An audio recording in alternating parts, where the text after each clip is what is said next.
Rich dad, poor kid. Amid the economic uncertainty, this is what's happening. Do you agree? A civilization grows great when the old men plant trees, whose shade they know they shall never sit in. They will eventually die to see the tree get bigger, and even to enjoy the sweet fruit produced by it. They will never have the chance to taste the economic growth. But do we truly live by this idea?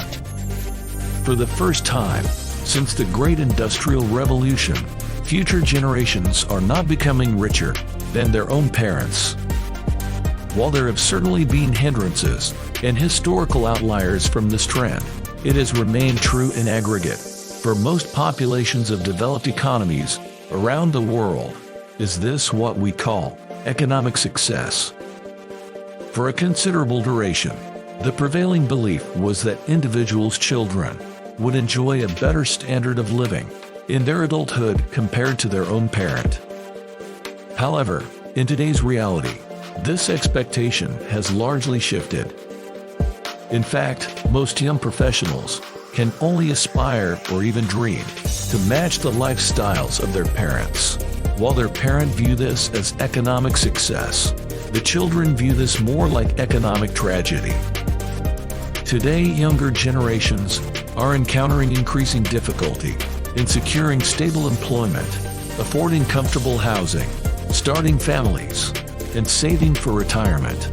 This challenge persists despite the fact that the world is considerably richer today than at any point in the 20th century, when the old people, which then younger, were so busy in accumulating their now seemingly insurmountable wealth. So, what is causing this disparity?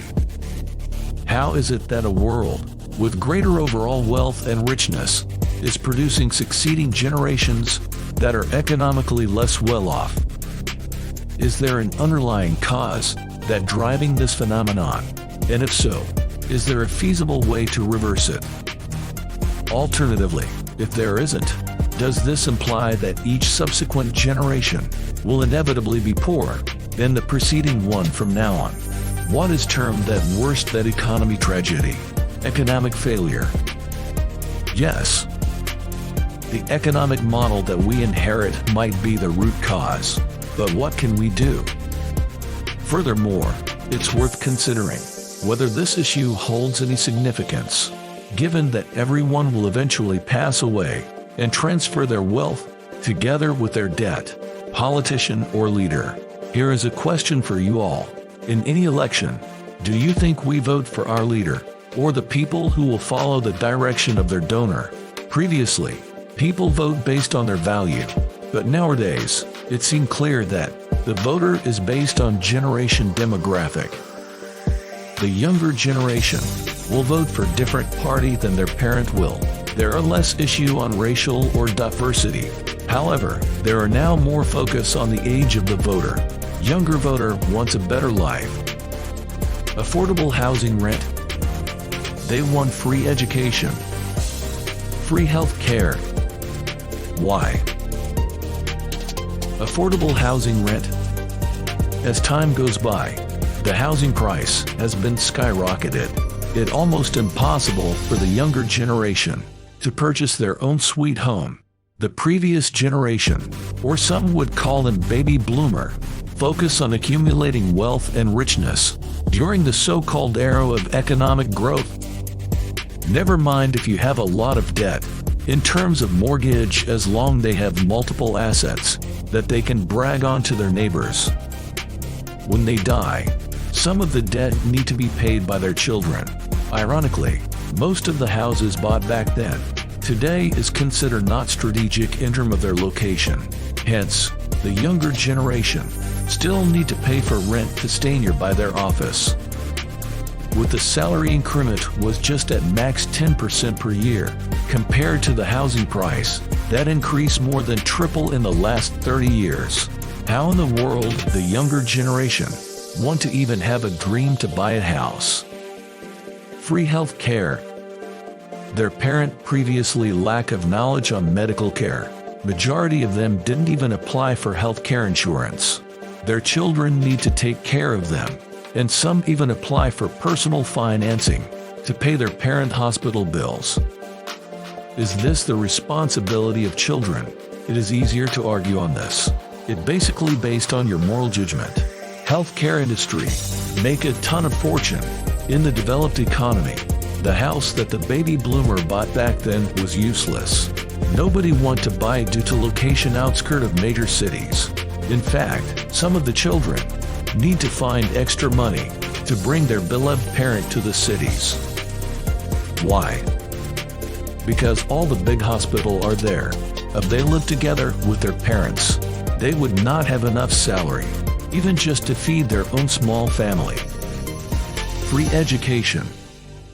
Youngster nowadays sees that to survive in this harsh world, especially during the time of economic uncertainty, you need to be brilliant. You need to be smart. You need to have a vast experience. You need to have at least a degree. Having said that, they need to take educational loan to pay for their university. Despite that, this do not guarantee their success in securing job, to even archive the return on investment. This is the reality of economic success, or even economic prosperity, that our parents are so proud of. Many old people who lack of education often fall into various financial scams that was not even legit to begin with. At the end, all the pension money perished. This is why the youngster nowadays fight for free education. Dependency. A research study discovered that 52% of young American adults aged 18 to 28 still reside with their parents. Given the 2 years of COVID-19 and the unprecedented surge in housing prices, one could reasonably infer that this figure has risen even higher. These young adults find themselves financially tethered to their parents' residences should they receive an enticing job offer in another city. They must weigh the benefits of a higher salary against the increased living expenses of being independent. Opting against relocating may result in missed career opportunities for the individual and a loss of potential productivity for businesses. The concentration of wealth and richness within a specific generation can yield tangible consequences for entire economies. These ramifications are poised to intensify as populations age. Japan serves as a stark illustration of this phenomenon, despite not grappling with the same housing issues as many Western nations. However, in the long term, does this phenomenon hold significance? Ironically, the latter half of the 20th century, by historical standards, experienced significant peace, coupled with the globalization of international trade.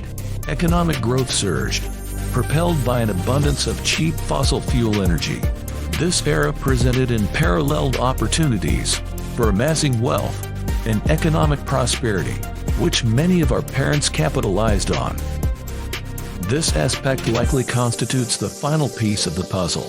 Once individuals attain extreme wealth and richness, specifically multi-millionaires and billionaires, they seldom go back to poverty.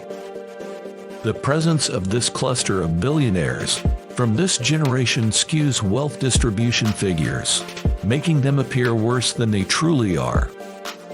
Consider the scenario: within a group comprising 1 billionaire and 999 individuals who are financially struggling, the average member of the group is a millionaire. Additionally, most billionaires are elderly, exerting disproportionately significant influences on generational wealth statistics.